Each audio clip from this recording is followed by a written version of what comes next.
तो आप भी अगर गवर्नमेंट एग्ज़ाम की तैयारी कर रहे हैं, जेईई नीट या यूपीएससी, एसएससी या उत्तराखंड में यूकेपीएससी या ट्रिपल एसएससी, आप जो भी गवर्नमेंट अगर आप जॉब की तैयारी कर रहे हैं, तो ये वीडियो आपके लिए है। मैं देवेंद्र कुमार, देवनागरा माइंडसेट में अपने 14 साल अपने 14-15 साल के अनुभव के साथ आपको बताने की कोशिश करूँगा, क्योंकि मैंने भी कई एग्ज़ाम दिए हैं और कई निकाले भी हैं।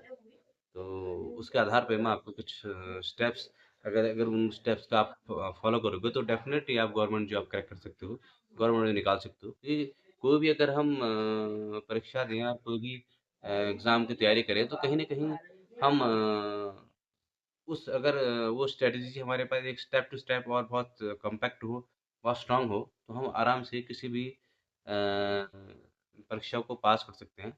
तो हम थोड़ा ये जानने की कोशिश करेंगे कि भई अगर हम कोई एग्ज़ाम की तैयारी कर रहे हैं, तो हमने क्या स्टेप अपनाने चाहिए।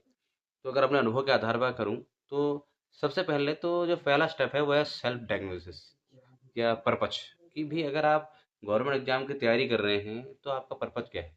और सबसे इम्पोर्टेंट बात कि आप किसकी तैयारी कर रहे हैं, चाहे यूपीएससी की तैयारी कर रहे हैं, तो यूपीएससी की तैयारी कर रहे हैं, चाहे एसएससी की तैयारी कर रहे हैं, या आप एनडीए निकालना चाहते हैं, या आप सीडीएस निकालना चाहते हैं। और पहले आप ये डिसाइड करो कि जो आप सीडीएस निकाल रहे हैं, एनडीए, यूकेपीएससी या यूपीएससी, एसएससी, जो भी आप तैयारी कर रहे हैं, वो निकालने के बाद आप क्या करोगे? और वो जो पोस्ट पर जाएँगी, तो उसकी लाइफ़स्टाइल कैसी होती है? वो क्या काम करते हैं? और उनकी वो जब आप जॉब करोगे, तो उसमें आपकी लाइफ़स्टाइल कैसी होगी? कि क्या आप उस लाइफ़स्टाइल के अकॉर्डिंग उनको ढाल पाते हो कि या क्या वो आपका पर्पज़ है, या वो आपका गोल है? और उसके अकॉर्डिंग आप सोचिए, इमेजिनेशन कीजिए कि आप वो कर सकते हैं, वैसे लाइफ़स्टाइल कर सकते हैं। उसके बाद अपने कैरेक्टर को देखिए, क्या आप उसको कब कर सकते हैं? क्योंकि हर एक का कैरेक्टर अलग होता है। पहले तो गोल डिसाइड कीजिए कि हाँ, आपको ये करना है, ऐसे नहीं कि सब कर रहे हैं, तो हम भी कर लेते हैं। तो पहले डिसाइड कीजिए और फिर अपनी एग्ज़ाम चूज़ कीजिए, चाहे यूपीएससी करो, चाहे यूकेपीएससी करो, चाहे एसएससी करो, चाहे एनडीए करो, उसके बाद डिसाइड करो कि आपका पर्पज़ क्या है। अगर जब तक आप ये नहीं कर पाओगे, तो आप इमोशनली अपने गोल के साथ अटैच नहीं हो सकते, और अपने गोल के साथ अगर आप इमोशनली अटैच नहीं हो सकते, इमेजिन नहीं कर पाओगे कि मैं ये करूँगा, तो आप उस तैयारी के साथ आगे जा नहीं सकते हो। दूसरा है आपका स्टैंडर्ड बुक और सिलेबस। देखो, कोई भी हम एग्ज़ाम की तैयारी करते हैं, तो सबसे पहले हम निकालते हैं सिलेबस, कि आखिर इस एग्ज़ाम में आने वाला है। क्योंकि हम पहले तो डिसाइड कर लिया हमने कि हमने भई ये क्लियर करना है, चाहे यूपीएससी हो, क्या कहते हैं, जेईई हो, आईआईटी हो, और आपका ये मेडिकल फील्ड की तैयारी हो, या फिर यूकेपीएससी, यूपीएससी, एसएससी, जो भी आप करना चाहते हैं, या ट्रिपल एसएससी समूहों की तैयारी करना चाहते हैं। तो अगर आप ये तो हमने पहले डिसाइड कर ली है। अब इसके बाद हमें देखना है कि उसमें जो उसका सिलेबस वो है क्या? क्योंकि बिना सिलेबस के अगर हम तैयारी करने जाएँगे, तो हम ये मान के चलिए कि अंधेरे में तीर चलाने की बात है। तो सबसे पहला दूसरा स्टेप है कि आप सिलेबस लाइए और सिलेबस देखिए उसमें क्या है, और उस सिलेबस के लिए स्टैंडर्ड बुक कौन-सी है। स्टैंडर्ड बुक पहले सेलेक्ट करनी है कि इस सिलेबस के लिए ये बुक लगेंगी, और वो बुक आप ले आइए। तीसरा जो आपका है, बहुत मोस्ट इम्पोर्टेंट चीज़ है, पीवाईक्यू, जो बहुत स्टैंडर्ड चीज़ है, कि मतलब प्रीवियस ईयर क्वेश्चंस पेपर। क्योंकि जब तक आपको ये पता नहीं लगेगा कि पहले किस प्रकार के क्वेश्चंस आते थे, किस प्रकार का पैटर्न आता था, और अब किस प्रकार का पैटर्न आता है, तो आप एग्ज़ाम के लिए तैयार नहीं हो पाएँगे। इसलिए सबसे पहले आप लाइए पीवाईक्यू, मतलब प्रीवियस ईयर क्वेश्चन पेपर, 10 साल के, 5 साल के। तो इससे आपको पता लगेगा कि इस एग्ज़ाम की जो पैटर्न है, वो कैसे जा रहा है, और किस प्रकार के क्वेश्चन आ रहे हैं। और को देखिए, एक बार अपना मॉक टेस्ट कीजिए कि भई आप इसमें बैठ भी सकते हैं या नहीं बैठ सकते हैं, या आपके लिए बेसिक जो आपकी नीड है उसको पूरा करता है, या आपकी जो कैपेबिलिटी है, क्या वो इस एग्ज़ाम को पूरा करती हैं? क्या जो अभी जिस स्टेज में हूँ, क्या उस स्टेज से तैयारी हो सकती है, या मुझे और एक्स्ट्रा एफ़र्ट करना पड़ेगा? इस बेस पे ही आप आगे जा सकते हैं कि आपको क्या करना है।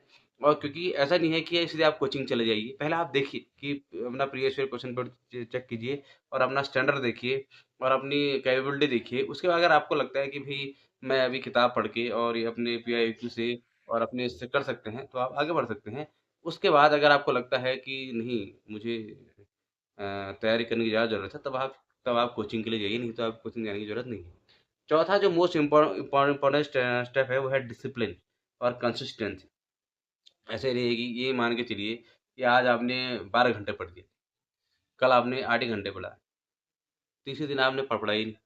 एक कुछ टाइम आपने पढ़ा ही नहीं, मूड नहीं हो रहा है, नहीं पढ़ लेते हैं, ऐसा नहीं होना चाहिए। या तो आप चाहे आप रोज़ 1 घंटा रोज़ पढ़िए, रोज़ 1 घंटा दीजिए, जैसे-जैसे आपका रिदम बनता है फिर आप 2 घंटे दीजिए, फिर 3 घंटे दीजिए, 4 घंटे दीजिए।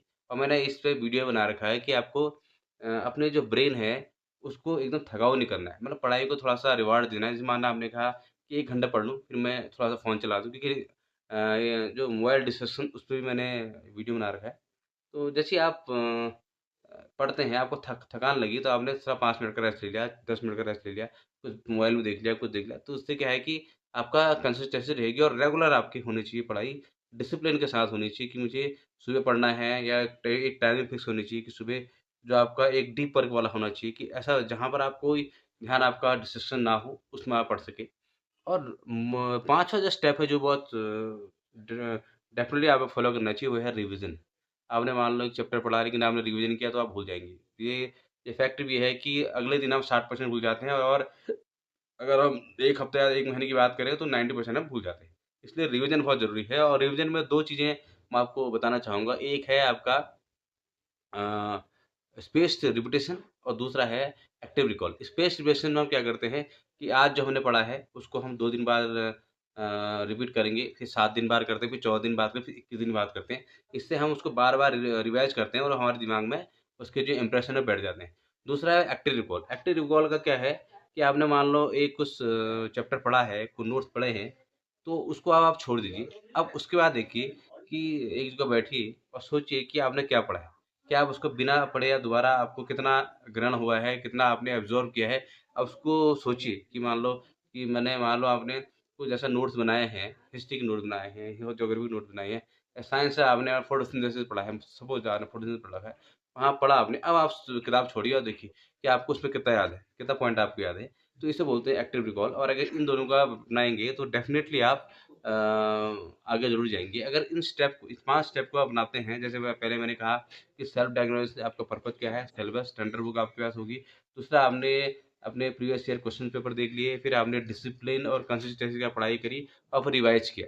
तो अगर आप ज़रूर डेफ़िनेटली करेंगे। उसके बाद जो अगला जो आपका है कि जो आपने क्या कहते हैं स्टेप वो करने हैं, मतलब नेगलेक्ट करने हैं।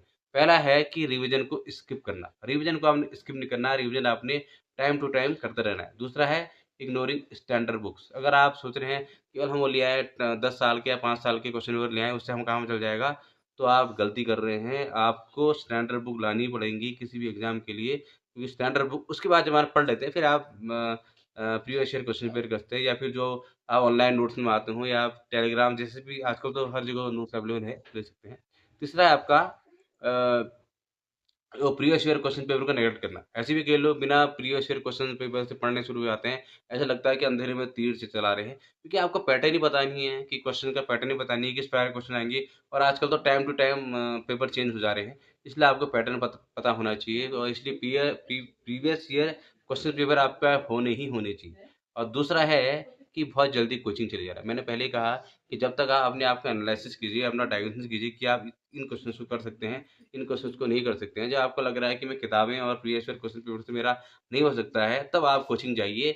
और कोचिंग सीधे नहीं है कि सीधे आप आपने फॉर्म भरा और सीधे कोचिंग चले जाइए। पहले आप अपनी तैयारी कीजिए। जब आपको लगता है कि मैं प्रिपेयर नहीं हो पा रहा हूँ, तब आप कोचिंग जाइए।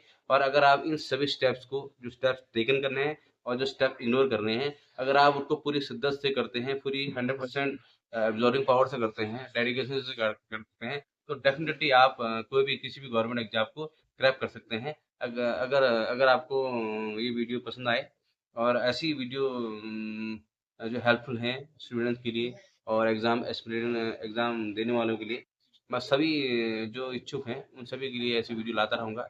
और ये अगर वीडियो पसंद आए तो ज़रूर लाइक कीजिए, सब्सक्राइब कीजिए, शेयर कीजिए। तब तक के लिए टेक केयर, गुड बाय।